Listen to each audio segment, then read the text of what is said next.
Gold, trusted gold buyers. మీరు తాకట్టు పెట్టిన బంగారాన్ని విడిపించి ఈ రోజు ఉన్న మార్కెట్ ధరకు కొనబడను. నాన్నగారి విషయంకి వస్తే వర్షం సినిమాతో ఆయనకు బ్రేక్ వచ్చింది. సో వర్షం సినిమాలో మీ మ్యాడ్ మూమెంట్ అంటే మ్యాడ్ ఆ సీక్వెన్స్ కానీ సీన్ కానీ అంటే ఏదని చెప్తారు? ప్రభాస్ అన్న పరిగెత్తు చేసింగ్ సీన్లో ఒక ఆటోకి తాకి ప్రభాస్ అన్న పడిపోతాడు, ఆటో పడిపోతుంది. అది నేను ఇప్పటికీ అసలు నేను నమ్ముతాను. అది ఆయన లాంటి కట్అవుట్ ఒక ఆటోని గుర్తితే ఆటో పడిపోద్దని నేను నమ్ముతాను ఇప్పటికీ. అది నేను ఇప్పుడు మొన్న రిలీజ్ అప్పుడు థియేటర్లో చూసిన సరే ఎలారా ఎవర్రా ఆలోచించింది అసలు ఇలా అనిపించింది.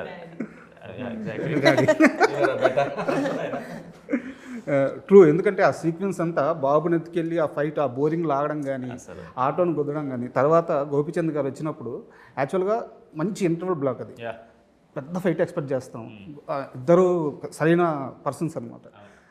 అక్కడ ఫైట్ కట్ చేసి ఒక చిన్న డైలాగు, శైలు కోసం నేను 100 సార్లు చావడానికి చచ్చిపోతాను, నువ్వు చచ్చిపోతావు, శైలి కోసం నేను చంపుతాను, నువ్వు చంపుతావు. సూపర్. నిజంగా మీరు అదే చెప్తారని గెస్ చేశాను. కరెక్ట్గా చెప్పారు. అండ్ మీ విషయానికి వస్తే మామూలుగా ప్రతి మనిషి పనిచేసేది ఒక ఓన్ ఐడెంటిటీ కోసం. అంటే రాజా చదివాడు, రైటర్ అయ్యాడు, తర్వాత యాంకర్ అయ్యాడు. నా ఐడెంటిటీ ఇంతే, నాకు ముందు ఐడెంటిటీ లేదు, తర్వాత నా ఐడెంటిటీ నాకు వచ్చింది. బట్ కొనిదెల నిహారిక అనే అమ్మాయికి ముందే ఒక ఐడెంటిటీ ఉంది. మీరు ఏం చేసినా, ఎంత పెద్ద సక్సెస్ కొట్టినా, మీరు అనుకున్నది ఏం చేసినా ఆ ఐడెంటిటీ పోదు. కొన్నిసార్లు అది ప్లస్ అవ్వచ్చు కానీ బట్ దాన్ని దాటి నిహారిక అని సొంతగా ఒక ఐడెంటిటీ తెచ్చుకోవాలి.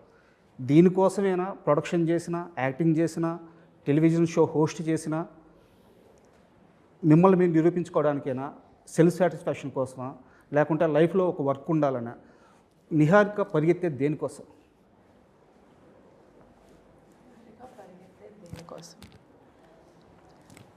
ఫస్ట్ అందులో ఒకటి నెగెట్ చేయడానికి, ఇట్స్ నాట్ బికాజ్ నాకంటూ ఒక ఐడెంటిటీ ఉండాలి. I'm very happy and very proud of the Konidela identity. అది కాకుండా నేను ఇంకేంటో ప్రూవ్ చేసుకోవాలి అంటే నాకు అది ఎప్పుడూ ఒక డ్రాబ్యాక్ లాగా అనిపించలేదు. అది కాకుండా నేను ఏంటో చెప్పడానికి. బట్ యాజ్ అ పర్సన్ నేను చిన్నప్పటి నుంచి నా స్కూలింగ్ దగ్గర నుంచి నాకు కొత్త విషయాలు నేర్చుకోవడం అంటే చాలా ఇష్టం. ఇంట్రెస్ట్ తోటే నేను ఇప్పటికీ చాలా విషయాలు నేర్చుకుంటూ ఉంటాను. అది ఎక్కడికో రీచ్ అవ్వాలని కాదు.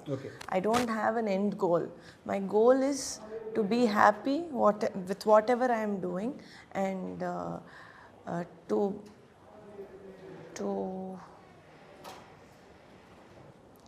change something. ఏదో ఒక మార్పు తీసుకురావాలి అని.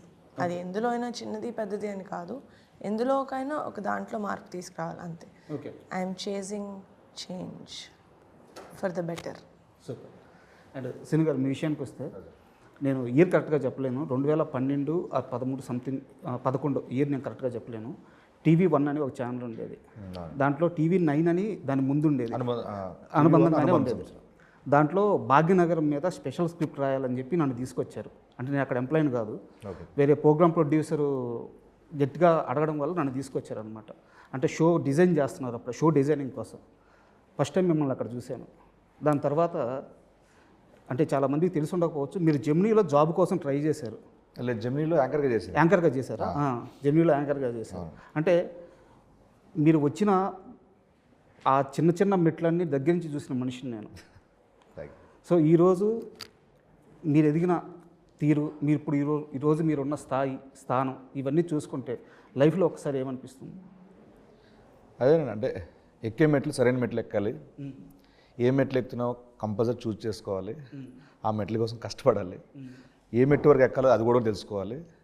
ఎక్కేటప్పుడు అందరితో బాగుండాలి, అది తెలుసుకున్నానండి. సూపర్. అండ్ మనం రాకాస విషయానికి వద్దాము. యాక్చువల్గా మీరు ఇందాక డ్రెస్ చేంజ్ చేసుకుంటుంటే నేను వద్దు అని అడగదాం అనుకున్నాను, బట్ మీ కంఫర్ట్ అని చెప్పి ఆపేసాను. ఎందుకంటే ఈ రాకాస మొత్తం థీమ్లో ఈ బ్లాక్ గోల్డ్ అనేది ఇది కాన్సెప్ట్ ఓరియంటెడ్గా కథలోనే భాగమై ఉంది. బ్లాక్ గోల్డ్ కాంబినేషన్ అంటే ఆ మిస్టరీ, మిస్టరీ అంటున్నా, మిథికల్, ఆ ఫ్యాంటసీ ఎలిమెంట్. అండ్ బ్లాక్ అంటే మా డిఐ టోన్. కథతో ఏమైనా సంబంధం ఉంది? అది ఏం లేదండి, ఏం లేదు. ఊరికే. అండ్ మన కథలో ఈ రాకాస కథలో ఈ ఫుడ్కు సంబంధించిన ఎలిమెంట్ ఏమన్నా ఉందా అంటే పునుగులు తిన్నాను. కాదు పునుగు సారీ నేను ప్రమోషన్ కంటెంట్ గురించి మాట్లాడాను. ఓకే. టీజర్లో ఆ రాక్షసుడు విగ్రహం చూపించారు కదా, ఆ విగ్రహం చూపించినప్పుడు కింద పెద్ద అండా ఉంది.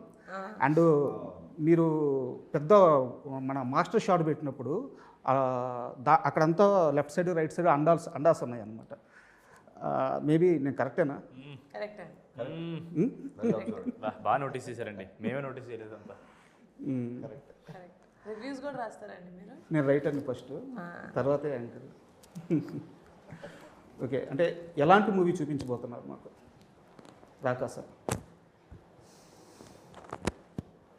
వెరీ ఎంటర్టైనింగ్ ఫిల్మ్ అండి. అంటే అదేదో సింపుల్ వర్డ్ కాబట్టి చెప్పేసామని కాదు, కానీ టు ఎంటర్టైన్. ఇప్పుడు ఎక్కడ చూసినా మన చుట్టూ ఫింగర్ టిప్స్లో ఎస్పెషలీ సోషల్ మీడియాలో కాన్స్టెంట్గా వీఆర్ బీయింగ్ మన అటెన్షన్ ఏదో దాని మీద పోతూనే ఉంది, ప్రతి 7-10 సెకండ్స్కి పోతూ ఉంది.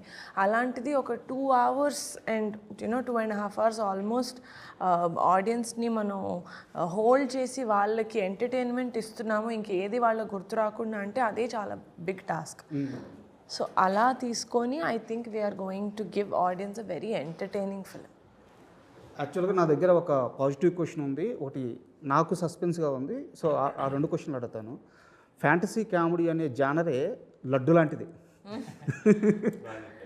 ఫస్ట్ ఎత్తుకోవడమే సగం సక్సెస్ అయిపోయినట్టు. అలాంటి కథలోకి అంటే చాలా ఈజీ టైమింగు, చాలా యూనిక్ టైమింగు, స్వతహాగా వచ్చేసిన కామెడీ టైమింగ్ ఉన్న హీరోని పట్టుకున్నారు. సో అక్కడే మీరు 60-70% సక్సెస్ అయిపోయారు. సో ఇది నాకు పాజిటివ్ క్వశ్చన్. బట్ ఇక్కడ చిన్న కత్తి మీద సాము లాంటిది ఏంటిదంటే, ఇలాంటి ఫ్యాంటసీ కామెడీ దాంట్లో కాన్ఫ్లిక్ట్ పాయింట్ ఒకటి ఉంటుంది. మనం త్రూఅవుట్ సినిమా అంతా వెళ్తాము, ఒక దగ్గర కాన్ఫ్లిక్ట్ రివీల్ అవ్వాల్సిన పరిస్థితి వస్తుంది. ఆ కాన్ఫ్లిక్ట్ కరెక్ట్గా ఎస్టాబ్లిష్ అయితేనే అప్పటి వరకు ఉన్న ఎంటర్టైన్మెంట్కి ఆడియన్ ఎంగేజ్ అవుతాడు. సో ఆ కాన్ఫ్లిక్ట్ పాయింట్ మీరు ఇప్పుడు దాకా రివీల్ చేయలేదు ఎక్కడ. సో సో ఆ కాన్ఫ్లిక్ట్ పాయింట్ విషయంలో నమ్మకంగా ఉన్నారా? చాలా ఆవిడకి మీరు అన్నట్టు ఆ కాన్ఫ్లిక్ట్ పాయింట్ నచ్చా ఎగ్జాక్ట్లీ. ఆ నమ్మకం లేకపోతే అసలు ఇంత పెద్ద సినిమా ఆ నచ్చని పాయింట్ మీద అసలు మౌంట్ చేయలేరండి. ఆ కోర్ పాయింట్ నచ్చింది కాబట్టే మేము ముందడుగేసాం. కరెక్ట్. ఓకే. మనం ఎంత గొప్ప కథ రాసినా లాస్ట్లో ఎమోషన్ అనేది మన ఒక కోర్ ఎమోషనే ఉంటుందండి ఎప్పుడన్నా. అది నమ్మితేనే మనం ముందుకెళ్తాం ఎప్పుడన్నా. అది నమ్మాం కాబట్టి ఈవిడ she has put such a big film. And so ఎలాగో డిస్కషన్ వచ్చింది కాబట్టి ఒక క్వశ్చన్.